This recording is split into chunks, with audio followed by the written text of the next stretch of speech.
What's going on, guys? How are you guys doing on a Sunday afternoon? It doesn't really feel like Sunday, does it? I don't know about you, but it does not feel like Sunday. I'm exhausted, though. I spent the last hour and a half-ish in the kitchen making all sorts of food. Made a sweet potato casserole because I really wanted sweet potato casserole, and then threw that in the oven. And then while that was in the oven, I whipped up this like creamy tomato basil pasta thing because I bought some ingredients and decided. Plus, I have a basil plant, so I was like, I got to use this basil up. So it's nice to use this fresh basil. But in any case, I am tired. How are you guys' weekend doing? Glad to see you back here. This is United versus Everybody. I am your host, Sean. I'm not a professional chef, despite the opening. um, but we are back with a Man United news roundup, and it's very goalkeeper centric today because there hasn't been a ton of news aside from some goalkeepers. It sounds like we're kind of whittling things down to a couple options. So we're going to talk about all that today. Obviously, we're going to look at some of the other results from around the grounds, talk a little transfer news with what else is going on with the club. A lot of loanees, a lot of youngster news. We'll talk a little bit more about the youngsters as well. But make sure you guys are liking the video. Make sure you subscribe to the channel, please. Check those memberships. We got a couple of new members recently. Love seeing the community grow. Remember, members, all the perks, the starting 11, you guys get access to letting me know ideas for what if episodes, scouting reports, all that. Legends members, you do get to join in on the weekly kickabout if you want to join in virtually. Legends members, you got to email me though so I can send you the link to that. It's at unitedstatesofunited@gmail.com. That is where you email me, I'll send you the link and you can jump in and join Dylan and I on a weekly kickabout. So also UVE store, new designs. Go check that out as well. There may or may not be a sale popping up. Keep an eye out. Make sure the notification bell is hit. You guys will get to know when that sale's popping up. So let's get stuck in because just like that, hey, look at that. We're above Man City on the table. When's the last time we saw that? We talked yesterday. When's the last time we were in the top half? When was the last time we were above City? After a trophyless season, 8 players signed in 6 months. Supposedly the best manager in the world who's been given literally anything he's asked for. And even then, like a spoiled child, when he doesn't want it anymore after a year or two, he just gets a replacement. They've lost 2 and won 1 just as they head into the international break, Man City. So, but they're not in crisis, though, of course, right? City are never in crisis. You won't hear any of the media, any of the pundits talking about them. In fact, I don't know if you guys watched that match earlier, but commentating team did pretty much everything besides wear a Man City shirt on live television, the way that they were defending City. Oh, Pep's got it so hard. He's missing Chirke, such a big loss. Chirke is a brand new signing. He's not a miss yet. I don't like it when players get injured, but let's not pretend like they're just like when people were fucking crying for Arsenal when they lost Yuri and Timber for literally his first preseason. Like, it's not even played yet. Let's calm down. And the way they're defending the handball from Mateus Nunes, like, since when did it become a natural reaction is defensible, but like it's no longer natural position? Literally the commentators like, oh, it's his natural reaction to put his arm in front of his face. I mean, come on, that's harsh. And I'm like, are you fucking kidding me? You guys remember when Pogba did that and we conceded the pen and like everyone was like, oh, I can't believe he's done that. He's got to do better. Like, oh boy, who knows, but again, you're not going to hear about it because nobody fucking cares about Man City. That's why. It's not because the media loves them. It's because nobody fucking cares about Man City. But who knows what's going on? Maybe Pep's system, right? His system's probably to blame. That seems to be the way to blame things now. But I bet we're all wishing the derby was tomorrow, though, aren't we? They are just I don't know about you, but I smell blood in the water when it comes to City, and I wish that we could go play them right now. But anyways, Turkey's out for a couple months. They'll probably go get another player on deadline day because it's fucking City. So let me get caught up on the chat, you guys, because I want to make sure I don't miss out on any of that. Everyone's getting involved. Yeah, get involved in the poll I put in there because we're going to be talking about that. Big up Box wants Lammens. Danny says Martinez out of the Villa team today. Make of it what you want. Yeah, so obviously I put in a comment too. We're going to talk about it, but keep in mind that both Lammens has been out of the Antwerp squad for like well over a week now. He's not even training. Martinez is now out of the Villa squad. Like, both of them are out of their squads because they're both the subject of a lot of transfer talk, and so could just as easily go either way. You guys, big up Trini Red Devils. Hope you're doing well. Debasi, long time no see. Is it Debasi or Debasis? I always meant to ask, so I want to make sure I get it right before before I do that. Now you guys are complaining. We don't even know what's going on yet, guys. Let's relax a little bit about the Emmy Martinez stuff. We don't know what's going on yet. We're gonna talk about it today. So let's see what you guys are saying. Big up, Rob. Good to see you again. I'm just getting caught up, you guys. Hold on a second. Yes, hit that like button. Please subscribe. Danny's not too happy with Ineos. Let's all. How about let's start the show. Hold on a second. Let's just. Everyone, do you want to practice a little deep breathing, some relaxation techniques? I have plenty of them. I won't charge you. Just woosah. Make sure that when you breathe, that you breathe from your diaphragm. It's a natural relaxation technique. So let's all just take a breath. Let's take a breath. We don't know what's going on yet. We're going to talk. I'm not saying one way or the other something's going to happen or something's not going to happen. I'm saying we don't know yet what's happening. No point in getting upset about it. Right. Oh, you guys are getting out ahead of it. We don't want to get out there. The best is amazing. Is Lammens cheaper?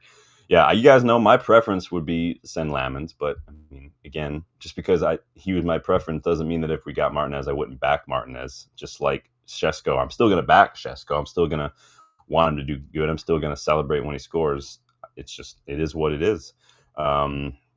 Adrian C says, do we really want to experiment with a young keeper? I mean, he's 23. He's not like he's young. He's a couple years older than De Gea was when we got De Gea and he started. So it's not like he's young. So I hear all the argument. We're going to talk all about that. I just want to get caught up here. Dante Alighieri, welcome. I feel like I'm in the presence of greatness. You better have some wise comments with a name like that. Let me see. Says, on the one hand, Martinez has the self-confidence to survive the scrutiny that being the United number one brings. On the other hand, he's just as error-prone as Onana. He's actually statistically worse. Yes. If you've been watching the channel for a while, we have done deep dives on Emmy Martinez, just like we've done deep dives on a lot of goalkeepers. We did a deep dive on Donnarumma. We looked at his stats compared to other keepers over the course of the last 4 years. Yeah, you guys know, Emmy Martinez, the best trait that Emmy Martinez has is I think he's got the personality and the mindset to handle United. Now, like numbers wise and like stats wise, it's not great. And he's not been good the last year or so. He's definitely on the decline. We all saw him get sent off for his tackle on Højlund to close the last season. So Bexy, Onana's probably going to stay unless some club from like Turkey or the Saudi league comes in for him, because I think I think the Turkish league is open for another week or so. I don't know what's going on with the Saudi league's transfer window, but there are other leagues that their windows don't close as early as ours, which is stupid, quite frankly. That's so dumb. Let's see. Rob says Pep trying to get sacked before the 115. Yeah, Arsenal are doing Arsenal things too. It's so funny. They're bringing all these players and they can't do shit unless they're scoring on a set piece. Like, this is, to be fair, I don't know if you guys watched the Liverpool-Arsenal match. Szoboszlai's free kick was an absolute fucking screamer. I'm talking screamer. He struck that thing perfectly. It had, not only did it have curve, but it got up and down. So it was like a combination of like Beckham and Ronaldo free kick. It had the curve of Beckham's free kicks, but it had that up and down like old school Ronaldo. Like Szoboszlai's, his kick was a thing of beauty. To give, I don't like to give credit to anything related to Liverpool, but take a bow, Szoboszlai. That free kick was an absolute beast. You guys are funny. Justin's in the house. Big up, Justin. Good to see you again. Oh yeah, again, dude.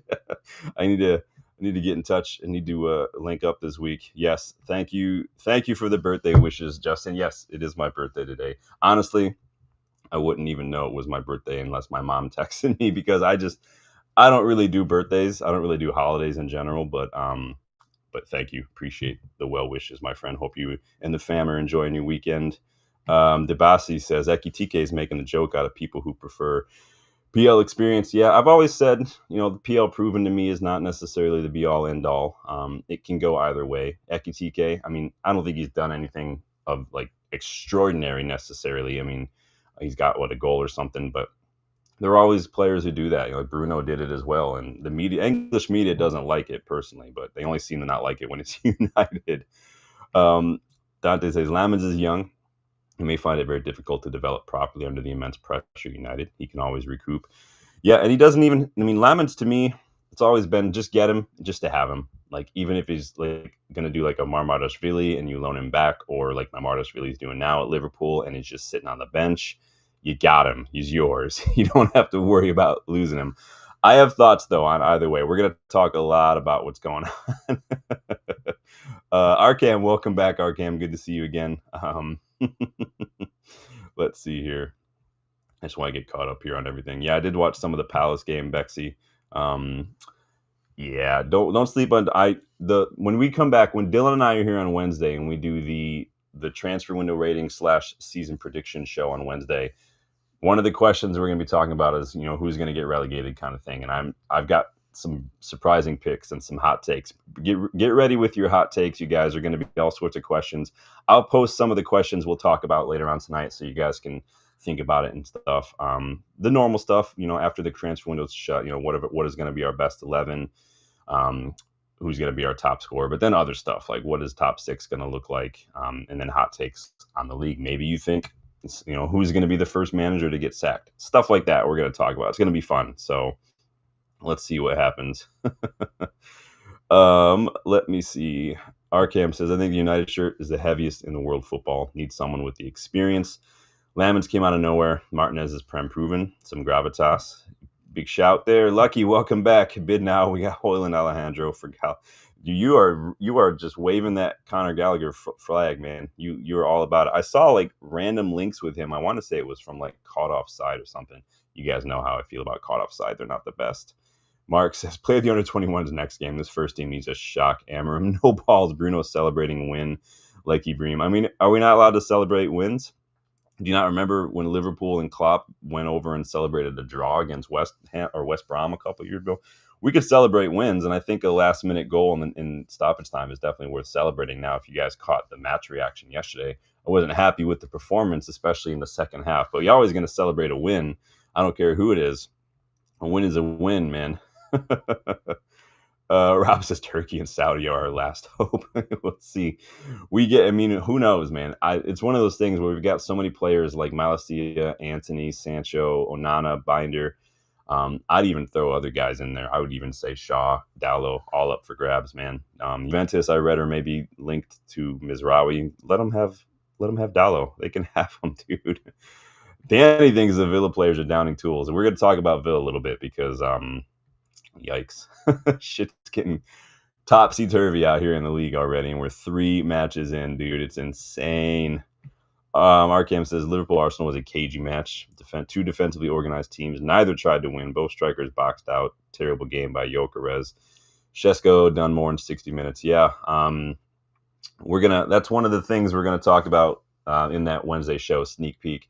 What is the signing that we were in for, that we're heavily linked to, that you're actually happy we didn't get now that we're a couple matches in? So questions like that we're going to be talking about on Wednesday. So yes, appreciate the birthday wishes, Danny. Big up. Danny says not giving Vitek a chance in preseason. It seems like, and we have thoughts, it almost seems like Vitek could be one with an eye for the future. Remember, we did sign him to a new contract, and so maybe there's something to some of the Martinez stuff if you look at it from that perspective. But I'm just getting through the chats before I dive into everything because I want to make sure we get them all. Rob says need some Wales watch alongs. Oh, I can't stand international break. It's the worst thing. I just wanted nobody to get hurt. That's all I want. I just can't stand it. It's really worse. Henry, welcome to the like to see a new face. I love to see the UVE community grow. It's awesome. Lammens is the way to go, says Henry. Remember, De Gea started as a nobody, and the rest is history. Yeah, I mean, De Gea, remember we called him Dodgy Dave for a while. He was young, he was lanky, he was a bit weak, and, if we're going to be fair, he was still a bit weak later on. But in his peak, 15, 16, 17, De Gea was one of arguably the best shot stopper in football, period. And with guys like Jones and Smalling ahead of him, that's impressive.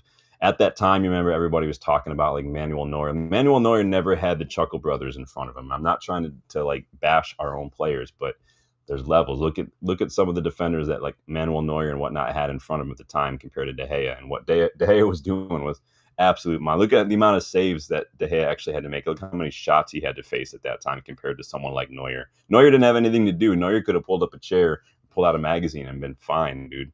Oh boy. Agile, no way we sell Mass. He's a good player. I didn't say we'd sell him. I just saw links. That's all. Big up, Agile. Good to see you again. So let's see. Danny says another man of the match performance again. I saw that the Bristol had won. Let's see what that was. I saw that he had made a save. His rating wasn't great to start, but he is having a really good loan so far. So they ended up winning 4-2. Vitek looks like he's got a good match. 7 saves. Fuck off, Vitek. What a monster. That's my guy right there. Still got to work on his passing. His passing is shit, but I don't really care much about that as long as he's doing what he needs to do. You guys know how much I love Vitek. I like Kovar as well, and that just didn't work out, so it is what it is. The basis says, I knew Gyökeres was going to struggle. He used to struggle against top 3 back in the Portuguese league. Remember, it could be a system thing, too. A lot of times the system does play a role, and Arsenal haven't had like a bona fide striker in so long that it could be a little bit of growing pains. Now, he did score a couple already, Gyökeres, and so it's only 3 matches in. But Arsenal it didn't look like they were trying hard to score today. It looked, again, like some of the matches you've seen over the last couple of years when like City and Liverpool play and stuff. It just, some of the score lines are pretty low because both teams are just a little like insecure, trying to be a little bit more pragmatic, compact. Lucky wants us to be ruthless. I like it. I mean, we're getting rid of a lot of players, dude. Arkham says we can't make De Gea Lammens comparisons. De Gea came into a title-winning team with a manager, Vidic and Rito. I mean, at first, yeah, but then if you look back at, after, it was only, De Gea only had Vidic and Rio in front of him for a couple of years, and then it was, Smalling and Jones, or whoever else we could get when Jones was injured, basically. So Debasi is celebrating 2 months of membership, so big up, Debasi, big up, man. He survived the transfer season. Yes, we all survived a little bit. We'll know how everybody came through that unscathed or not when we talk about it on Wednesday, because I definitely want to know your thoughts. Yeah, I do think he's declining for sure. It's just a matter of, look, it's like playing pool. It's sometimes maybe the club has a long game in mind, and we'll talk a little bit more about that, what that could be.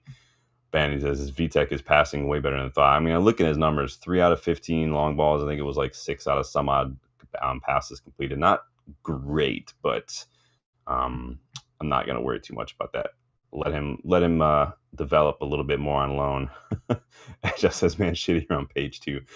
Oh, because no one fucking cares about City.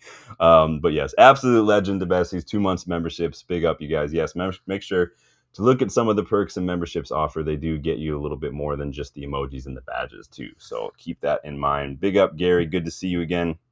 Hope you are doing well, my friend. Been a minute. Hope your weekend's going well. Hopefully the win yesterday kind of helped everybody up. So let's get going on some of these transfer news.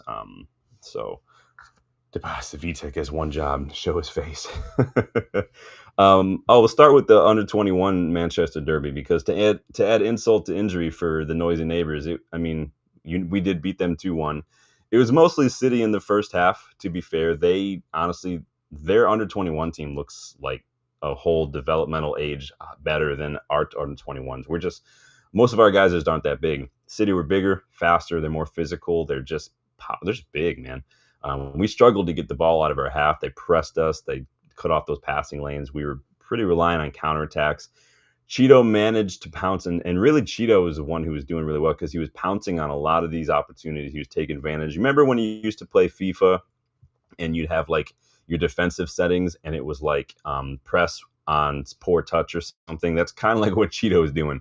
City would try to play out from the back and there'd be a poor touch, and Cheeto was on it. And that's how he got that first goal. That's striker's instinct. I like to see it. Now his build-up play needs to improve, Cheeto. I need to see more than just the goal scoring, if that makes sense. I know some people are going to say, well, that's what you want your striker to do. But we had a lot of opportunities, a lot of counterattacking possibilities with Cheeto, and he just needs to get his head up a little bit when he's kind of the one carrying the ball on a counter, because he's not seeing the pass, or he's seeing it and he's not playing it. He's got to get his head up and just develop a little bit more awareness, scan a little bit, and when you're running with the ball, and play it sooner. But he's young. I'm not that worried. I didn't get to see a Bragamov's winner because I had to go take the dog for a walk because he had to go out. But it definitely looks like we stepped it up second half today as well. So big up the under 21s. Shea Lacey came on and immediately was just making an impact. He looked really dangerous, got a really good shot off with just a flash chance, and it was a really good looking shot. So hopefully we could see some more of these guys get some more minutes. Yeah, Danny, it was Camison, Montato. Montato was pushed off to the left. Camison started off pretty shaky. He looks a little better when he's able to get higher up the pitch. He's definitely looks more like wingback than fullback, if that makes sense. And so I think he'd really suit the system. One day he's just, he's young. He's got to develop. And that's one of the questions we will talk about on Wednesday is who could be the next academy player to kind of break into the first team. So we'll talk about that as well. Let's see. Danny says Lacey Bragamoff made big difference when they came on. Yeah, Lacey did really, really well. If he could stay fit, there's definitely a player in there. He's looking really, really good. Says City's defense same as our midfield. Agile says I did see the Cheeto go. Yeah, he pounced on his chance and took it. He could have had another one with almost carbon copy of that scenario, but just couldn't get into it. So Samuel, welcome back. Said Ineos should send Lammens from Royal Antwerp. We're talking about it. Get your thoughts in, man. We're just wrapping up a little bit of the under 21 news today because the under 21s did beat City's youngsters in their Manchester Derby. Box is giving us Rashford updates. Honestly, with Rashford, I just don't care anymore. It's nothing personal. I'm just like, I don't even bother. I don't really watch La Liga a whole lot anyway, and I definitely don't watch Barcelona. I just don't see it. I think the last time I watched a full Barcelona match was when I had to do one for my PFSA for the level 2 talent identification certification. I had to write an actual legitimate scouting report for a match analysis, and I had to watch PSG versus Barcelona in Champions League, but I could pick any player, and I think I picked Pedri for that match, and so I basically had to just watch Pedri and give a whole scouting report. That was the last time I watched like a full-on Barcelona match, other than when we knocked them out of Europa League, but that was before that, I think. So let's see what we got here. Yeah, I don't know I'm not on Instagram and stuff, so I don't know anything about that other than the media is just kind of making a big deal out of it. So I don't know. If God forbid, if we get another youngster who's like, I want to leave, I'm going to just close the academy down, man. I'm tired of these youngsters. I'm tired of them, dude. Tabasi thinks Montato could be our Camavinga. He should play all the positions, all of them. Give him everything. Same as Shea Lacey should be playing in the first team to give us more pace. Tell you what, who could be in the first team not too far future is going to be JJ Gabriel. That kid is on fire. Hat trick in like 27 minutes for the under 18s. Kid is an absolute gem.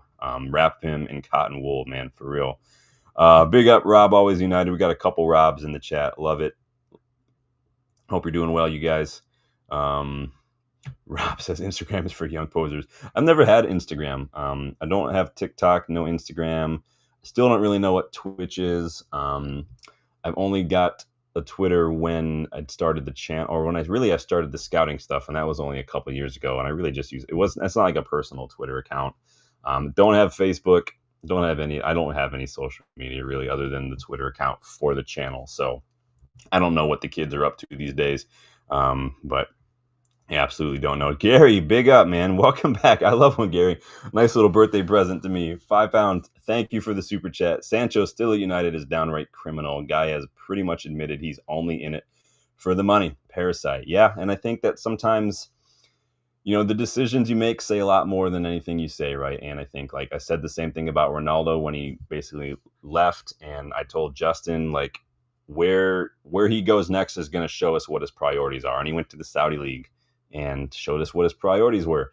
Same with Sancho. And Anthony's that whole situation is getting on my nerves too. Like, we talked about that yesterday, like Anthony wanting somebody to pay the remaining contract. That's not how it works, brother. You want to leave, either be good enough to stay at United and make your money, or you're gone. Like, if you want to play, it's like, that's not how it works. You don't get to have your cake and eat it too, dude. Like Betis can go fuck themselves for real, dude, for real. Arcam says, this PFA certification you're up for sounds fascinating. Can you share a little bit more on the Wednesday show? Like, give us a glimpse into the course material and or your assignments. So the PFA, it's the PFA's business school. Obviously, you guys know what the PFA is, a Professional Footballer Association. They have a year-long certification course, and it's for football psychology, leadership, and emotional intelligence. And it's full of just young coaches, some current players, some ex-players, former coaches, and whatnot. And it's part of like growing in as your professional development. So you got speakers come in and stuff. They meet in London. They're meeting on Thursday in London. Obviously, I can't fly to London, but yeah, it's really cool. We've had a lot of speakers. We have psychologists at Liverpool. Graham Potter spoke for like an hour the other day. We've got Les Ferdinand coming in this week to give a talk for the last like hour and a half or so. A lot of stuff from psychology to just mental toughness and everything in between. We have a group project. It was a paper and then a little presentation. So I had my group. We were working on the project was to imagine that you're coming up with psychological, like a psychology based kind of structured program for a club. Like what would that look like, what considerations and things like that. And so I had a portion of that project and stuff that I contributed, things like that. And so we had a little bit of a summer break, and so now we're kicking back on. But it's been really interesting. I'd like to move into working with clubs. I want to work with academy players to develop a lot of resilience and mindfulness and things like that, good communication skills and whatnot at a young age. And so this seemed like a good way to maybe move towards that. So it's good for networking for sure. But yeah, I appreciate that. We could talk a little bit more about that. I mean, that's pretty much what I just did. So Bach said Chelsea would have handed JJ Gabriel a 15-year contract by now. Probably. You're here for longer than you've been alive, buddy. Half your life you will be here. Samuel says footballers should just do Pilates and yoga, then they would have less injuries. Some of them, not everybody can do them. It's just anytime you guys want to do anything like that, you always check with the doctor first. Even if I've got clients who are like, I'm thinking about maybe changing up my diet or going for walks, or I have clients who are like, I have trouble sleeping, or I'm like, just go talk to your doctor before you do any of that stuff, because I'm not a doctor. Thank you, Carrie. Yes, thank you for the birthday wishes. I'm 40 now, so I'm officially 40, which is interesting. I know that's a weird way to describe it. So obviously, I don't really do birthdays. I've never really had a birthday party and stuff because it's just not my thing. I don't really like the attention, and I definitely don't like people buying me gifts. That's just, if my mom wants to make me like a German chocolate cake, like I'll tear that up. But at the end of the day, like it's just another day to me. But I appreciate the well wishes. Thank you. Andreas, welcome back. Rashford has been subbed on tonight against Rayo and have hardly touched the ball. Barca are having a stinker performance. The standings are 1-1 with a few minutes left. Yeah, I don't think we're going to be. I don't think Rashford's going to be going to Barcelona. Right side or wrong side? What is the right song and the wrong side of 40? I know some people would say that over 40 is the right side. Some people would say they want to be young forever. I guess it's all about perspective. Thank you, Box. I keep joking that I'm 30. I'm not 30. It's been a long time since I've been 30. It's been even longer since I felt 30. Like I said a couple weeks ago, I'm at the age now where if I have a really good night's sleep, I know that my neck's gonna be fucked for like 4 days. That whatever that age is, that's this guy right here. Thank you, guys. You guys are funny, but I appreciate all the birthday wishes. So why don't we finally get into some transfer news? I'm just having a blast chatting with you guys. So obviously the big news today, and as you saw the thumbnail and whatnot, United's got a couple down to the wire situations going on when it comes to a new goalkeeper. It sounds like this is like our final push for the transfer window was new goalkeeper. So obviously, Romano popped up this morning with some news about United making a new approach for Emi Martinez, but that also talks are ongoing still for Sene Lammens while we want to be ready. So again, new approach for Martinez took place as well. He had this to follow up with that we've also agreed personal terms with Emi Martinez. We've talked to Aston Villa. He is a concrete option if Sene Lammens doesn't happen. So it sounds like United are basically looking at Lammens and Martinez. These are the two options. Romano claims it was always down to Sene Lammens or Emi Martinez. Sounds like Antwerp were holding out for a little bit more. They weren't going to agree right away because I think that, according to Romano, I think he said yesterday that Antwerp think that they can get a little bit of a bidding war going. Now, I think that Galatasaray or Fenerbahce maybe interested, but they were also interested in Ederson. And I think they only offered like 10, 12 million euros for Ederson. So if that's what they're planning to offer for Lammens, then they're not even in the race. And so there could be a wide open goal here. We'll see what happens. So, I mean, it sounds like Lammens is really wants United. Emi Martinez really wants United. It's nice to be wanted at United, right? Romano added a little bit more about the fee as well while we're looking at what is going on here.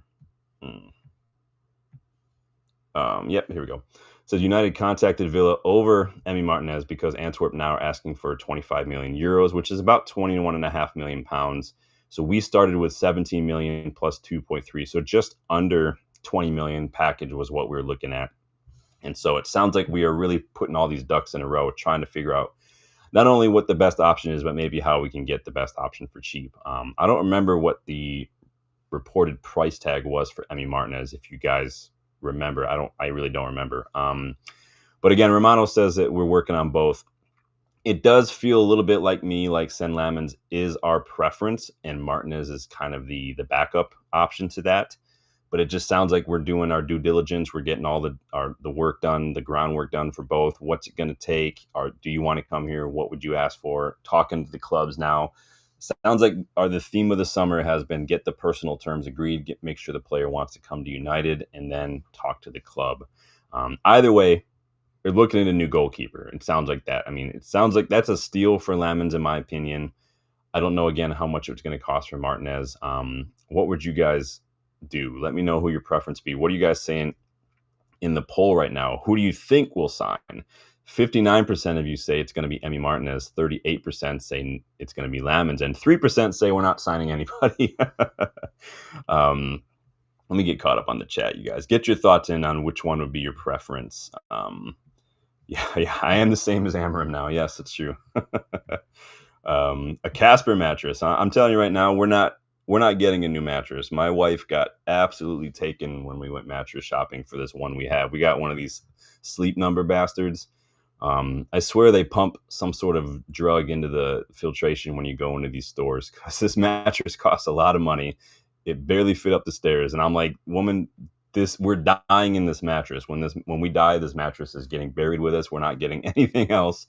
She got absolutely taken. She got taken by all the pretty lights and everything, and they put you in this test bed, and they give you these sensors, and they're like, you should get this number, and then they're like, you should get this. So both sides of the bed are different. Her side feels like a fucking marshmallow. My side feels like I'm a fucking camping on the ground someplace waiting for like a movie to open and premiere at midnight or something, which I love. I don't like soft mattresses, but it's insane. Rob, always United, gifting memberships. Wow. Appreciate you guys always just looking out for everybody else. I love the UV. I love just having the channel sometimes, not because I have a camera in front of me, because I get to be a part of this. See you guys just helping each other out and helping the channel grow and the community grow. Thank you, Rob. Big up, man. Legend. Absolute legend. Appreciate that. Gary says, so basically, we're waiting on the first club to say yes. Yeah, I don't think Antwerp are going to get the bidding war that they think they're going to get for Sen Lammens. I just don't. So I don't know what they're waiting for there. Martinez, obviously, I don't know if it's a permanent thing, not in the squad or what, but I don't remember how much. Like, you guys remember when it was quite a bit of money earlier in the summer reported for Emi Martinez, and I was like, no, I'm good on that one. Villa, if I'm Villa this late in the game, I don't want to lose any more players. They haven't really replaced a couple of the players that they've already lost. I forgot, like, they got, 3 attackers last season, and 2 of them were loanees, and Rashford and Asensio. Now it's just Donnarumma and Ollie Watkins. Like, they're struggling, dude. They're absolutely struggling. Yeah. When you gift the membership, you do put the lurkers on blast, which is funny. Yes, I saw Jarvis in there. You sneaky. Yes, please hit that like button, subscribe, you guys. Rob says, seeing that we've offered Villa Onana must be fake. I read that either we've offered Sancho or they've asked about Sancho as well as part of this deal. If they want to do a straight swap, Sancho for Emi Martinez, I mean, that's not the worst thing in the world, personally. If I don't have to pay for Martinez, I'm fine with it. I've always said, if Martinez were free, cool, all over it. Why not? Fuck it. But I'm not paying a lot of money for Martinez. Sam says, Ineos are billionaires. They should have done a check on squad overhaul and brought in center backs 2 goalkeepers, 2 midfielders, and a right wing back. So yeah, there's a fine line. I mean, who knows what the hell's going on with PSR, because we sat here and we're like, I mean, because it's true, you can be a rich owner, but doesn't mean you can spend what you want, because you still have PSR to deal with. But at the same time, if we're just going to extend the credit, why the fuck didn't we do that beginning of the summer and then just go hard early and get all these players in, get the squad strengthened? You just make it harder on yourself when you wait this long, because no one's going to want to sell their players, and if they do, you have to pay a premium. Like, is this your first time in a transfer window? Do you guys, like, a little kid playing FIFA would at least be able to tell you, like, yeah, you can do stuff in, like, early in the transfer window. It's not that hard. Like, it's freaking ridiculous, dude.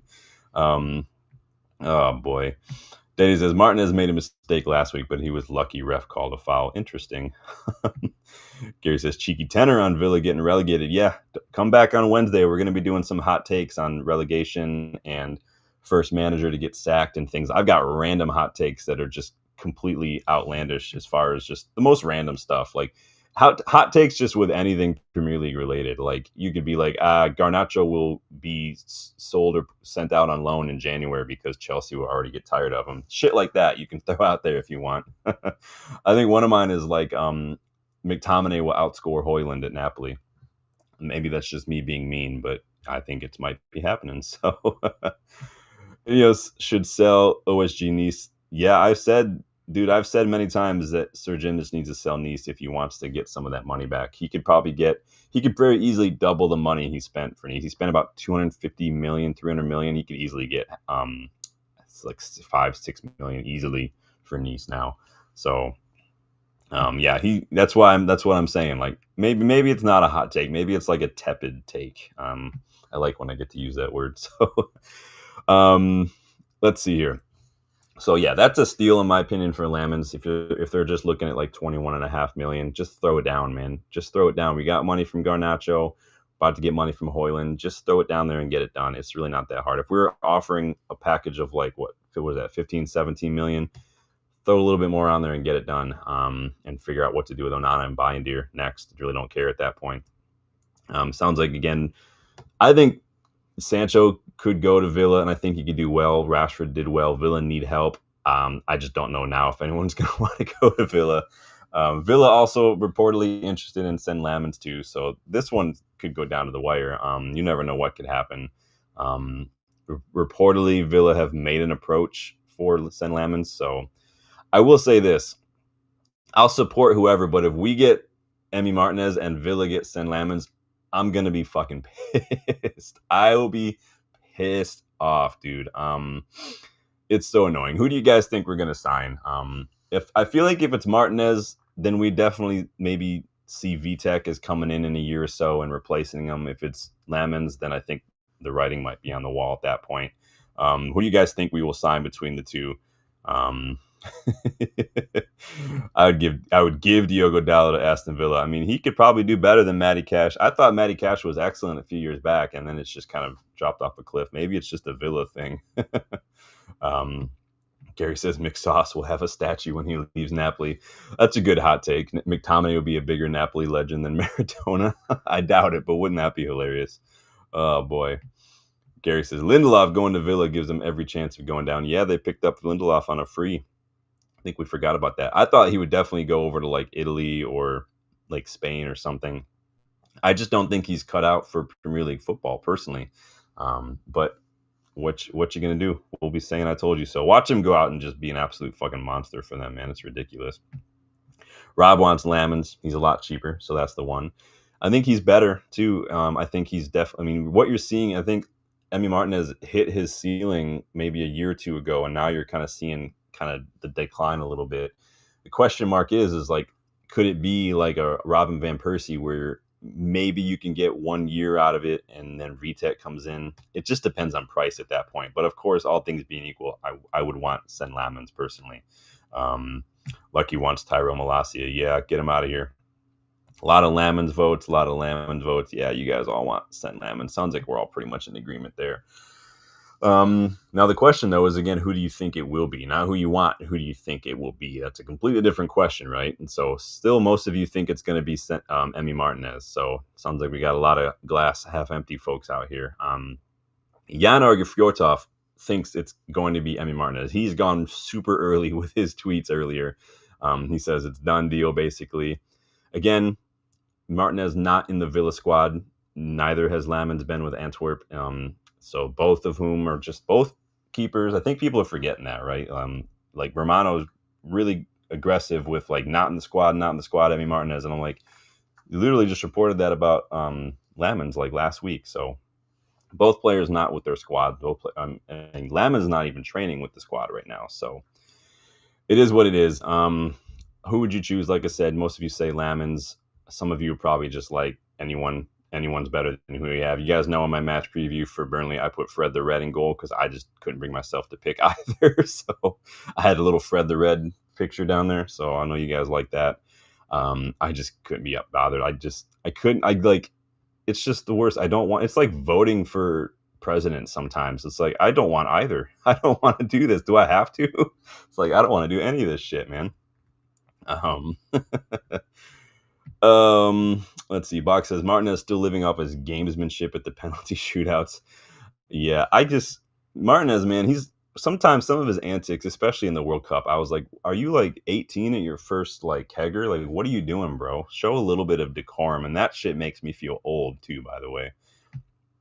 Danny says Martinez comes his feet up for 40 years on 150K a week. He go nowhere. Retirement home, yeah. I don't want to pay him a lot, and I don't want to pay a lot for him, but we will see. Gary thinks it's going to be Martinez, but prefers Lammens like everybody else. Lucky says relegation danger for predictions. Lucky ones, Rogers. You talking about Morgan Rogers, or you talking about Brendan Rogers? Because one, awesome. The other one, we need to have a chat. Box can't stand Martinez. Yeah, I don't mind the shit Hosby. Like I said, I think that's probably the attribute of his that if you look at all the keepers, I'm like, yeah, that's a United keeper. But at the same time, it's the age, it's the price, it's the wages, it's the decline in quality, it's the numbers. None of it looks good. We put him up even next to Onana, and Onana's numbers are better. It just is what it is. And so I know it's not only about numbers, but even if you watch Emi Martinez, it's not good watching recently either. And so I really hope it's not Martinez, but at the same time, if it is him, I'm going to back him because you have to support the players. We can't just not support them. And even worse, we can't just constantly hound them just because we didn't want to sign them. We got to support them. It's the best way to do it. So yeah, somebody was mentioning that in the chat the other day, Gary. I didn't have any clue. I'd have thought Vardy would definitely have gone to like some sort of championship side or something, but I mean, Villa could definitely have done with some help. Newcastle probably could have done with some help up top too. I don't get that at all, but it's going to be an interesting season. We got a lot of these clubs that really made a strong push these last couple of years, like your Villas, like your Newcastles, who are not doing so hot. And so we're going to see what happens. Arkham says, I don't think Martinez is serious because Villa have been asking £40 million. Lammens cheaper. This is gamesmanship from United. You think United are kind of putting this out there, huh? Interesting. Well, Romano picked it up. So if it's United putting this out there and Romano is going this hard on it, then Romano's been absolutely done. I'm going to look up Emi Martinez's price and see what that price tag is looking like here.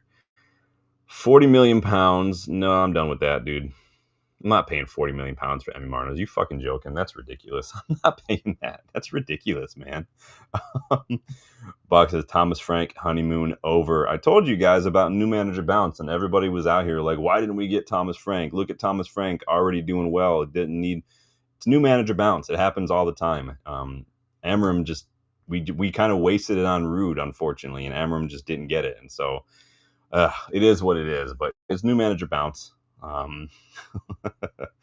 What are you guys saying? We'll see after Christmas. Yeah, I mean, Postecoglou had it too, and then he started getting injuries, and people figured it out, and it just is what it is. It happens all the time. It will happen with Oliver Glasner as well. I know people might think that that's a hot take. It's not. It'll happen with Oliver Glasner too. A lot of new managers are going to do that. Look at Nuno already getting rumored to be sacked as well. Trust me, it happens. New manager bounce is a thing. Lucky says, I want West Ham completely rated them selling Paquetá. Is Paquetá going to Tottenham? I don't know what's going on with him. Arkham says, bounce. Spurs will deflate any manager. Yeah. You always got to remember that with Spurs, it's the Daniel Levy factor. Like, there's always that factor.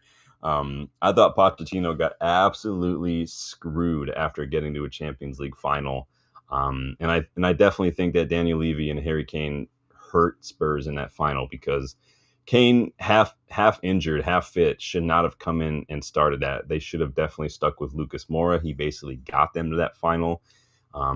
And that messed them up. And then Poch wasn't helped because they spent all their money building a fucking stadium. And then, like, what are you supposed to do? That's how you reward a guy who gets you a Champions League final.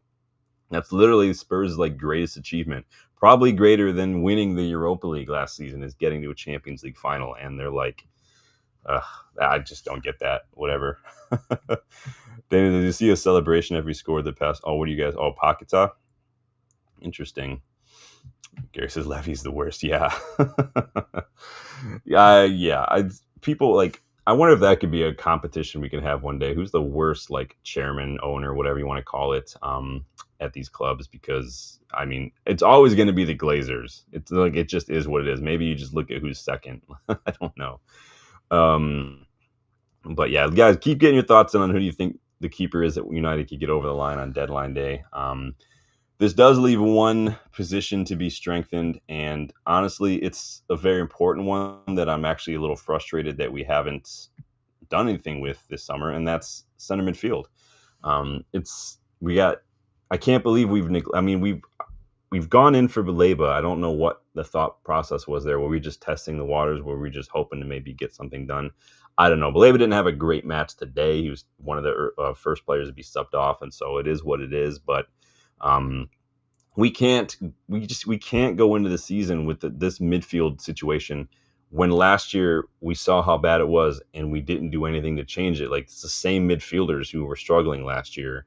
No legs Casemiro, can't pass Ugarte, wants to leave Mainu, not a 6 Bruno, and potential sick note Mason Mount. Like, we can't go into the season with that midfield again. We'll get fucked week in, week out. If you got a team with a half decent passer of the ball, either from defense or midfield, we're getting done. It just is what it is. Dallo doesn't get tight enough to his man, so you never have to worry about him possibly getting on something. Shaw will probably get injured. Like, we can't. And Ahmad's not a defender. He's been a little suspect with that, which I don't blame him for because he's a winger, but it's just the facts of what they are. I don't like. Maybe we could get one on deadline day, a midfielder. I doubt it. What do you guys think could happen? Freaking annoying, dude. What are you guys saying up here?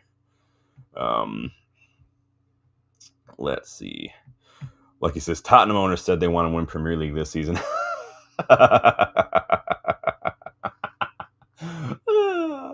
Thank you, Lucky. That was a good birthday present. I appreciate that. Fucking, oh man, that's just Spursy. So God bless them. They, maybe that could be a contest one day. Which fan base, which club is just the best for a laugh? Is it Arsenal? Is it Spurs?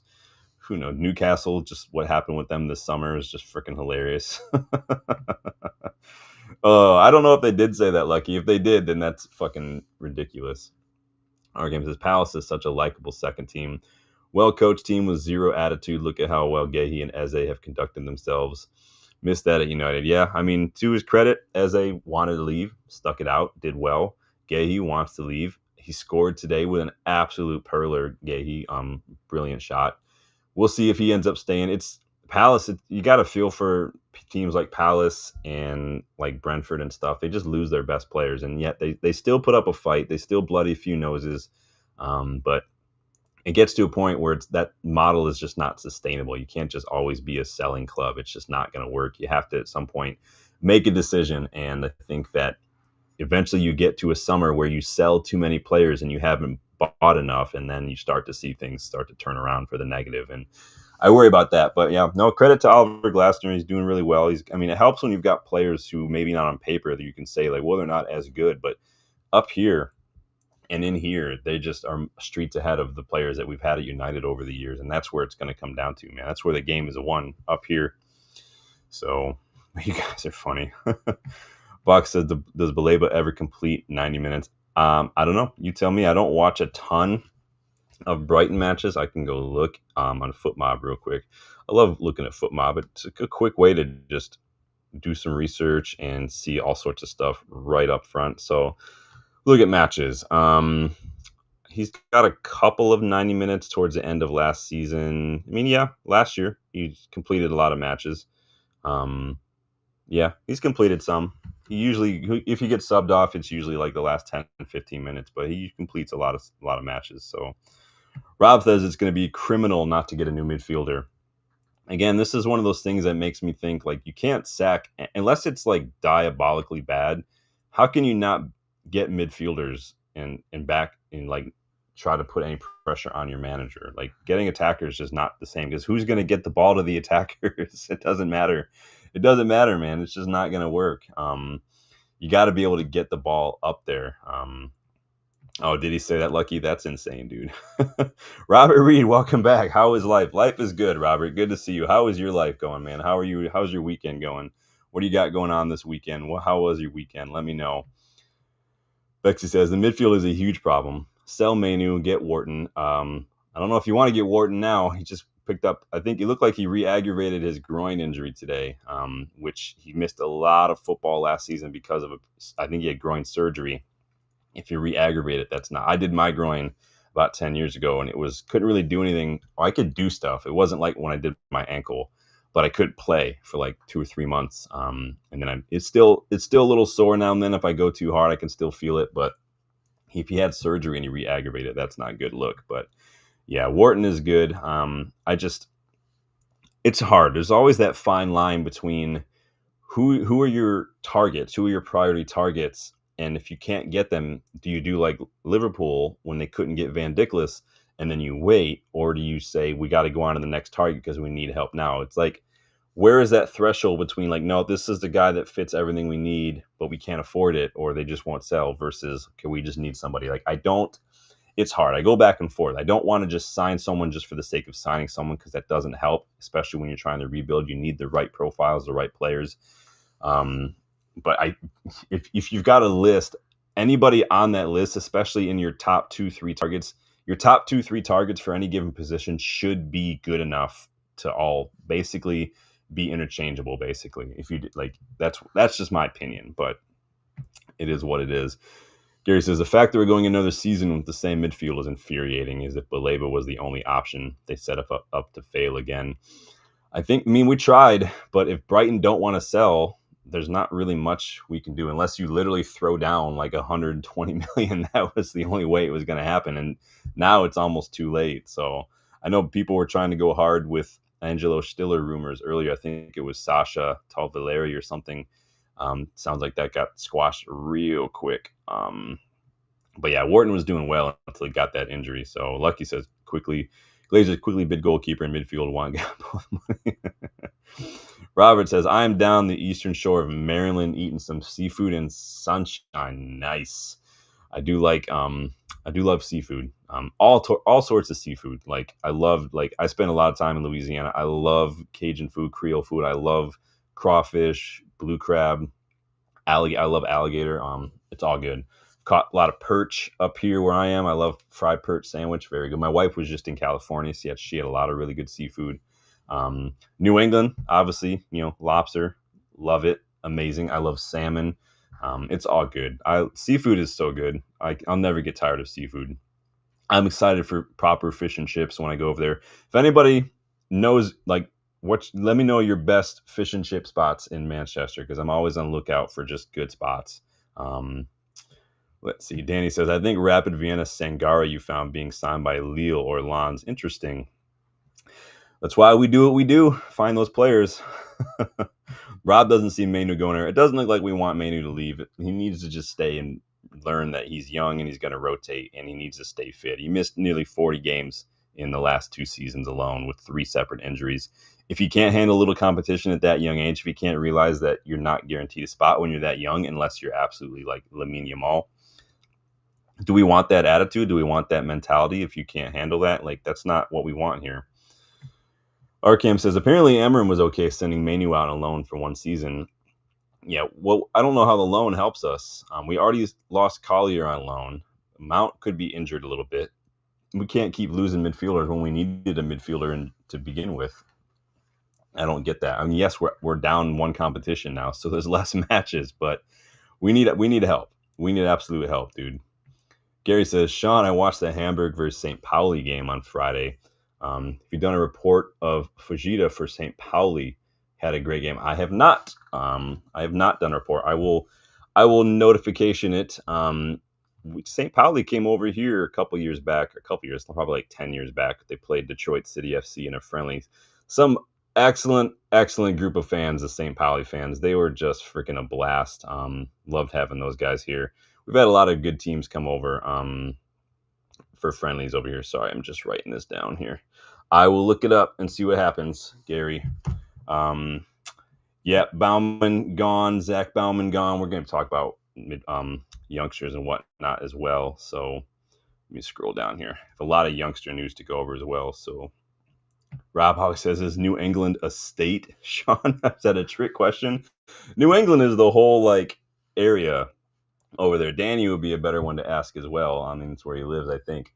Yeah, New England is the whole territory. What is that all the Maryland, Boston, Delaware, that kind of area is kind of New England, which is weird because we have New England Patriots, which is the team that I typically for the longest time supported NFL. I don't really watch NFL anymore. I can't stand commercials, but I got family in Falmouth, so got to rep. Plus, Tom Brady went to school about 20 minutes from where I live, so we got to represent. Go Blue.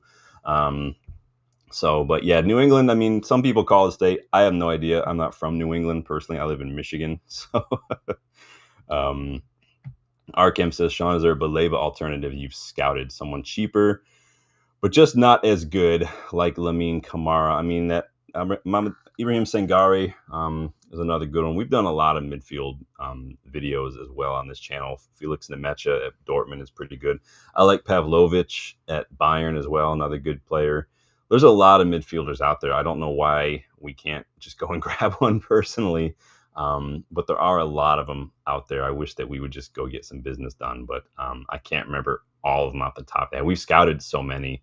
You have to go back and look at some of the videos we've done.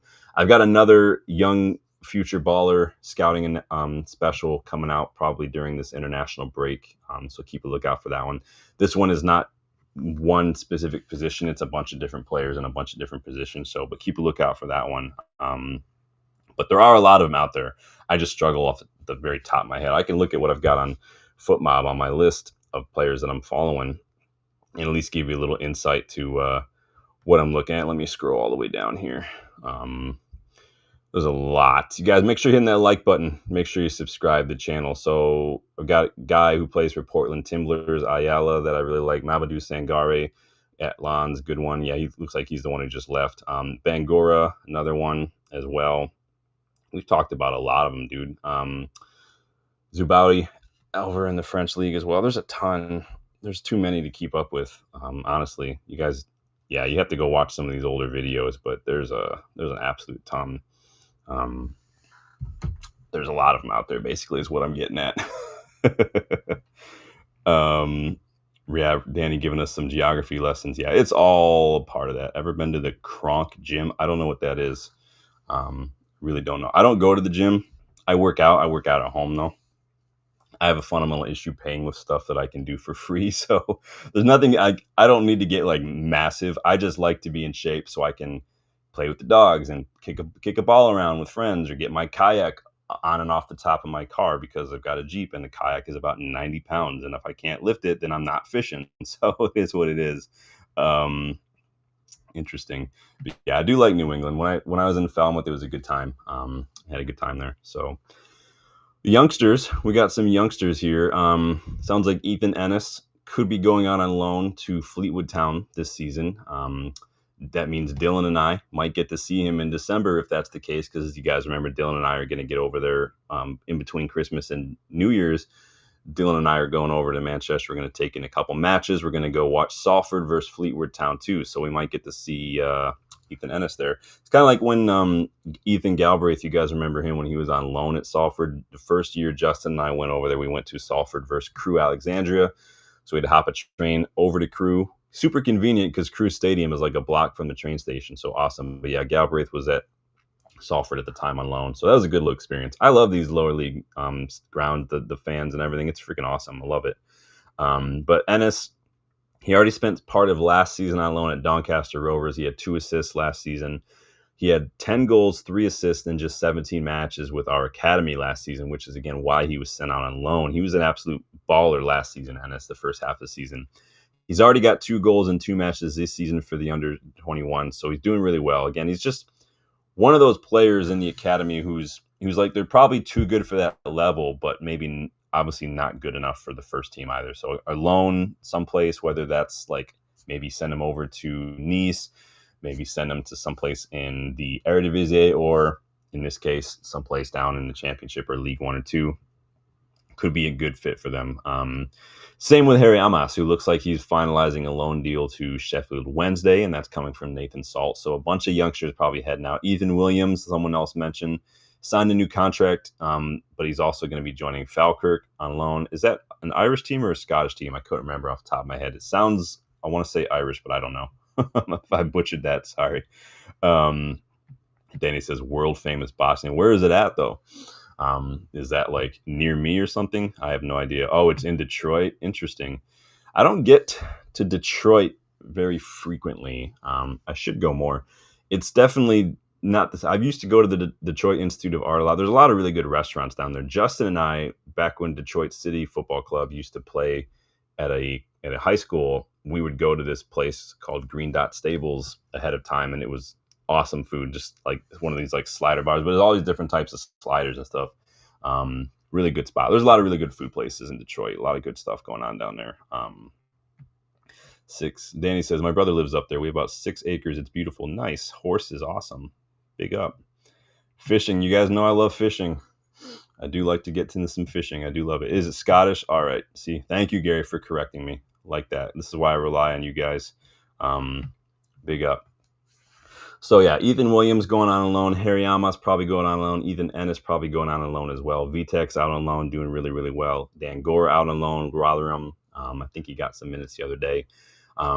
We have another loanee, someone who we just signed this summer too, Enzo Canabiec. You guys remember him. He was actually out on loan with Lausanne Sport, got injured, but now he's recovered and he's back in the squad. So everybody doing pretty well so far, it looks like. Could probably see another youngster to leave on loan before the season, before the transfer window closes. And so it's good to see them getting minutes. And I think it's going to be good for the development. I don't want Manu to go on loan. If he wants to leave that badly, if you like, just go, just sell him and get it done. The problem is we can't do that now because Manu decided to wait till 3 days before the transfer window closes to pull all this drama bullshit. And that makes me really annoyed more than anything. Like, it's super inconvenient, dude. Like, I get that you want to play, you're frustrated, but dude, like, grow a backbone. You're like 19, 20. You've missed the equivalent of an entire Premier League season in the course of 2 years. Like, take a little bit of humble pie, grow some self-awareness and some humility, and just freaking be ready to play when we need you, man. You did just fine the other day against Grimsby. Yes, we lost, but it's not like it was Manu's fault. Like, it's freaking dumb, dude. Arkham says Collier is almost 22. If he can't get into this pathetic midfield, I don't think he has much of a future here. Yeah, and I think that's what people keep forgetting. I'm not saying you guys are, but I think it's kind of like Malacia. People don't realize just how old some of these players are. Like Collier, at this age, he's starting to dance in Jesse Lingard territory. He's going to be like 25 and going to people be like, oh, he's so young. He's got loads of potential. Malacia is like 25, 26. Like, Malacia should be playing regular first-team football somewhere. If we can get him out of here, awesome. I don't even care if we get money. Just get the wages off the books, get him out of here and go. It's nothing personal, Tyrell. You're just not good enough, brother. Sorry. It just is what it is. But yeah, Collier for sure. Collier, I was excited for. He's got really good positional awareness. He's really good at reading the game. He gets stuck in. He couldn't stay fit. I don't think he even played that many matches, unfortunately. And so it is. Yeah, Bach says if Manu keeps being a diva, he can go. I don't know if it's a wage thing, if it's minutes or what, but if he wants a lot of wages, you got to earn it. If you want to get minutes, you got to earn it. Like, I don't know. You're not going to get in. You can't play next to Bruno because neither of you can defend. You can't play over Bruno unless Bruno has absolute stinkers. But even then, he's the captain, so you're not going to start over him. I like the idea of maybe Manu playing in the 10. With Cunha and Mount picking up injuries, we need Manu to be here more than ever because you never know what's going to happen now. So he's just got to freaking contribute and be a team player, man. It's fucking annoying. Interesting. Rob says, whatever happened to Hugel? He was on loan on EAFC. Rob is definitely getting all the AFC scouting. What did happen to Hugel? Where's he at? Let me see here. He's at Barnet on loan. Of course, he's on loan. Hugel's 21. Remember Ethan Wheatley? I think is Ethan Wheatley at Walsall? Is that where he is right now? Can't remember where he is now. We have a lot of players on loan. We're going to be dancing in Chelsea territory in a second here, about to get fined. I don't think Hugo is going to be part of the squad in the future. I don't think Wheatley is either. Cheeto's probably got another year in the Resis, and then I would maybe definitely send him out on loan. He's definitely not ready yet, unfortunately. Box says these Carrington youngsters need to stay humble. Yeah, and I think it has Northampton. That's who it was, Box. Thank you. You have to you have to have good people around you. You have to, if you've got people all around you who are just telling you things like, oh, you should definitely be starting. Oh, I can't believe in that. Like these aren't people that have your best interest in mind. Like they just don't. Like I get some people are trying to like support you and like not let you get down, but there's different ways to say things and there's different things that say. Like you're just kind of reinforcing that kind of mindset of like, I just want to go. You have to have a growth mindset, basically, is what sports psychologists say. Always be looking to develop, always be looking to grow, looking to kind of work on everything and grow. Always have that growth mindset. And part of it, yes, is being humble when you're not getting minutes, being ready. I mean, Ali was the super sub, right? And he's one of our best strikers we've ever had, probably one of our most underrated players in United history, Ali. But he knew what he needed to do. And he did it. And he's an absolute legend. Family Guy's based in Rhode Island. You guys are funny. Gary says, remember that photo of Hoyland, Garnacho, and Menu sitting on the hoardings behind the goal? Who would have thought they'd all be pretty much gone 2 years later? And maybe that's a contributing factor to these players getting this mindset, is hyping them up with photos like that, making them seem like larger than life when they're teenagers. Like, maybe we shouldn't be giving these players too much too fast. And whether that's wages or minutes or just hype, it's probably not helping. It's probably not. And so part of keeping them humble is trying to get them to realize, like, listen, the media are going to say a lot. Social media is going to say a lot. These moments like that, they're going to blow up. You need to stay humble. You need to keep your feet on the ground. You need to keep your head out of the clouds and focus. And some of them just are too happy to believe what they want to believe and not, listen to what they need to hear. And it's hard. It's hard. It is what it is, man. You guys are out here talking geography. I went to school in America. We don't know anything about geography, so it is what it is. Box says different breed and mentality amongst youngsters, and yeah. And even like not even youngsters, even just like grown men now. They're just in football. Like you get the bag, you get the United shirt, and you think, I've made it. Now I'm good. Like that was it. That was the goal. Like nope. That's when the hard work starts. Now you've got to raise your level. Now you've got to up your game. You've got to set a new standard, and you've got to maintain that standard, and you've got to keep maintaining it. And not every player is just not ready for that. And one of the biggest frustrations I have now is this. I don't know if it's a generational thing or what, which I don't like saying that because it makes me feel old, but like nothing's ever your fault. Like what happened to responsibility and accountability? Whatever happened to like holding your head up and saying, yep, I can do better, or yep, that one's on me. It's always someone else's fault. Sancho's the scapegoat. Rashford's got to get out ahead of the narrative to make sure nobody thinks he looks bad and stuff. Like, it's ridiculous, dude. Like, just, I think people, they say footballer too much and they forget that there's a word that goes in front of that, and it's professional footballer. Where the fuck is the professionalism from some of these assholes, man? It's freaking annoying, dude. You guys are having a fun little conversation. I love it.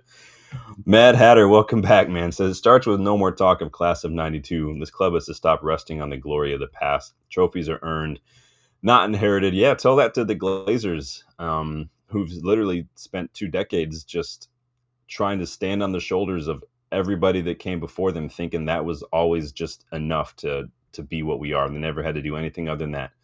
People should just want to come. People should just do this and that because we're united. They sucked everything out of this freaking club based on the work of everybody that came before them. They did nothing to earn it, so they don't appreciate what they have. Their father didn't do anything to earn it, so he didn't appreciate it. And that lack of appreciation is just amplified with the children, the 6 siblings who literally just inherit it from their father. Like, not all of them even have the same percentage of shares, if you've ever noticed that. Some of them don't have the same amount. Like, it's freaking annoying, dude. Absolute bullshit. Let's see. You guys are funny. You're talking about New England. Yeah, I'd like to go more places. I want to get back down to Louisiana. I love Louisiana. It's like I used to call it my home away from home. New Orleans, like New Orleans during the day is just at night. Like, don't go at night. It's a freaking ridiculous. It's ridiculous at night. Like, it gets crazy. Not like even outside of Mardi Gras or Jazz Fest, it's nuts. But during the day, downtown New Orleans in the French Quarter, when you can smell like the salt from the river and stuff, and then like there's coffee. That's like, it's awesome. I love it, man. The South is awesome. Gems, welcome. Good to see a new face. How are you doing? Hope you're enjoying your weekend.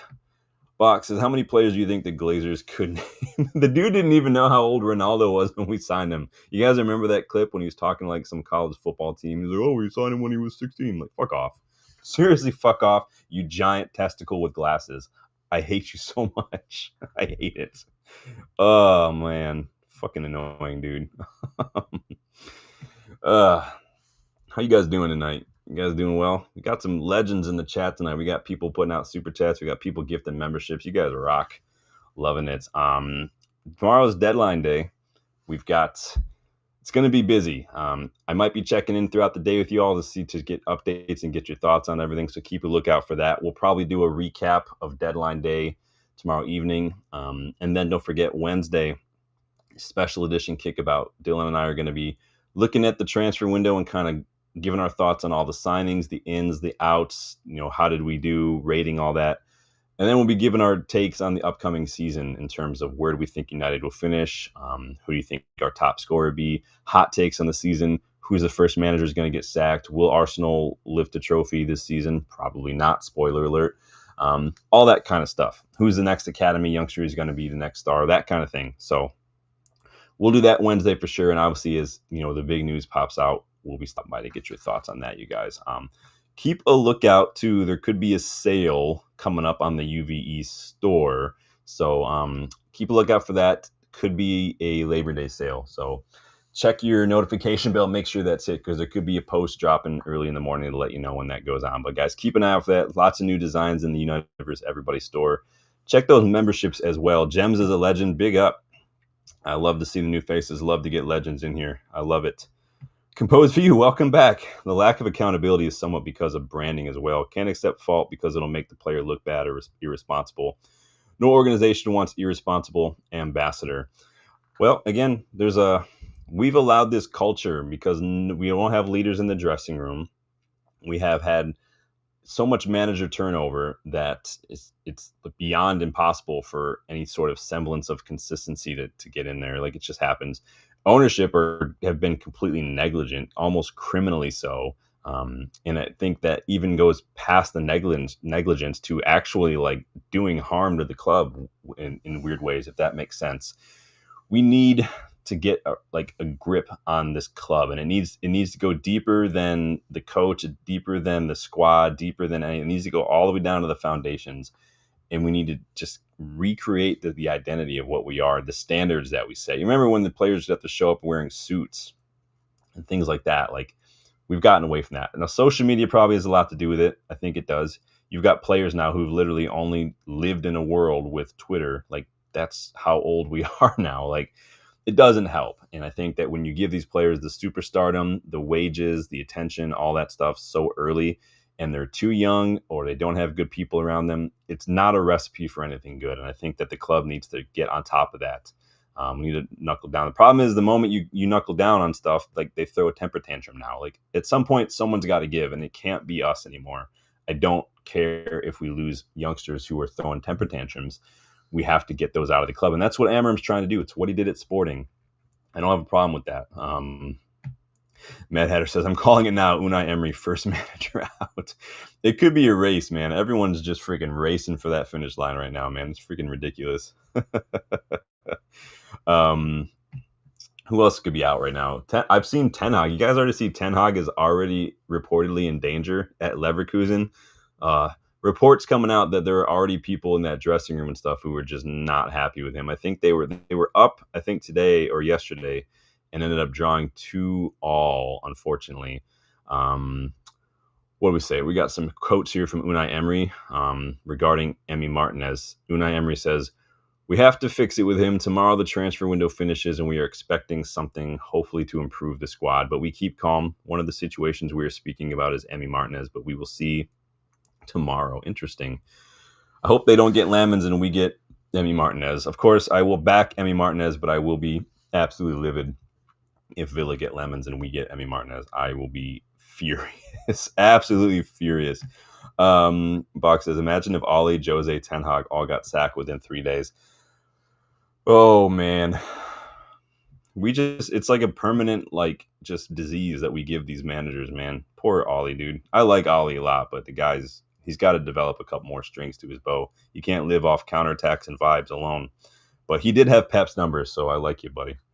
Rob says, whatever happened to Nene Dorgues? We were once. Is that the dude that was at Salzburg? Is that one of those Malian players that we were linked with?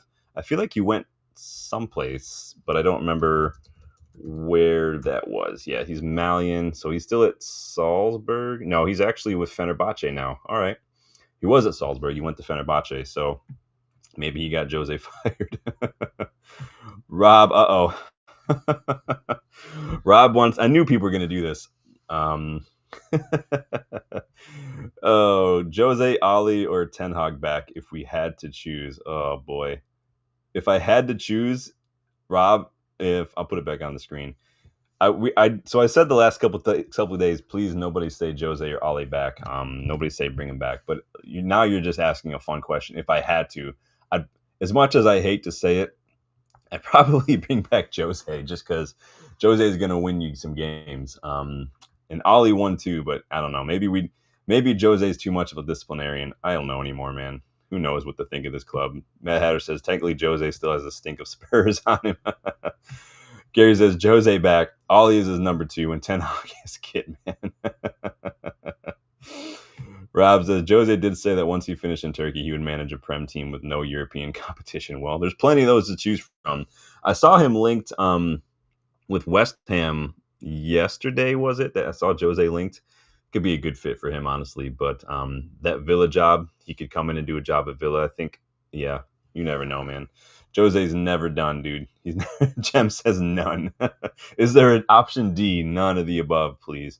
Oh boy, some people would rather bring Ragnick back than some of those. Would you guys bring Ragnick back over those guys? Danny agrees, none, 100%. I had to choose one of 3. There wasn't an option D, so had to do it. There's no option D. Some of us would rather get kicked in the D than pick one of those guys. Yeah, Ten Hag. I think Ten Hag is still too recent. Recency bias probably says nah. We're good with that one. Ollie was good for what he needed to be. He definitely brought some positivity back. He definitely brought like the good vibes, but like he's lacking as far as just tactical analysis concerned, which if he'd just had a couple more strings to his bow, a little bit more tactics to choose from, a little more page in his book other than counterattack, I think he could have been here a little longer. He got us second, a final, like he did fine. He had Pep's number for sure. PSG will always forget that Champions League night. Jose obviously got us a lot of trophies. I feel like if Jose were here under Ineos, it might have gone differently, but maybe not, because he would have wanted a certain type of player, and Ineos weren't going to do that. I do think we're past the backing the players, though, which is really what happened with Jose, that the club backed the players over him. So it's interesting if you look back. That's why we do some of the what ifs episodes. You guys go watch some of those what ifs. Don't forget episode 10. Well, so it's season 3, episode 2, but overall episode 10. That'll be out soon as well.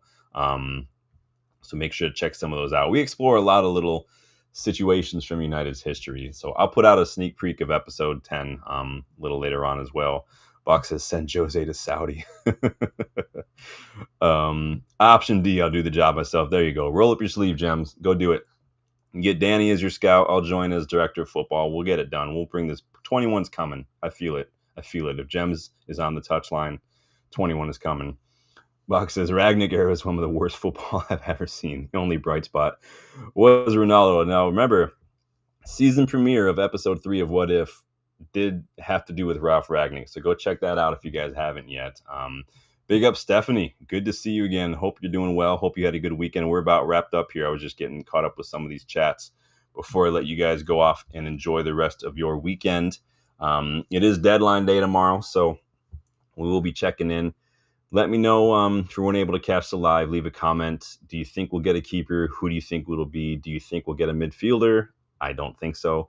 Are you at all worried about the prospect of having Casemiro, Ugarte, Bruno, and Mainu as our only midfielders? Mount potentially injured, Cunha potentially injured. Haven't seen any updates on either yet, so fingers crossed on that one, you guys. But I will leave it there with your boxes. Ragnick, don't get me started. Go watch episode 9 of What If. Go watch the new one. Rob says, Sean, I've been trying to sign your scouted players for Cardiff City on EA, but they're all unwilling to relocate, except interesting. You might have to work your way up to another club, man. I know you got the Welsh connection. Maybe if you go to if Swansea have a better reputation in that game or something, maybe they could get something. Big up though, Rob. I'm glad to see you're back in my scouting. I don't even know how some of them are, and like you have to let me know who what their overalls are and what their potentials are in FC. I don't know. You'll have to go check them out. So, well, big up, guys. Please like the video. Please subscribe to the channel. Check those memberships as well. Thank you, everyone, for getting involved today. I appreciate that. What did you guys end up saying in this poll, real quick? 71 votes. Wow, it's like the second most we've ever had. Emi Martinez leads it with 56%, Sen and Lammens with 38%, and 6% of you say we're not signing anyone. So the votes have it. You guys think it'll be Emi Martinez. It's going to be interesting to see what happens, but Fox says Swansea.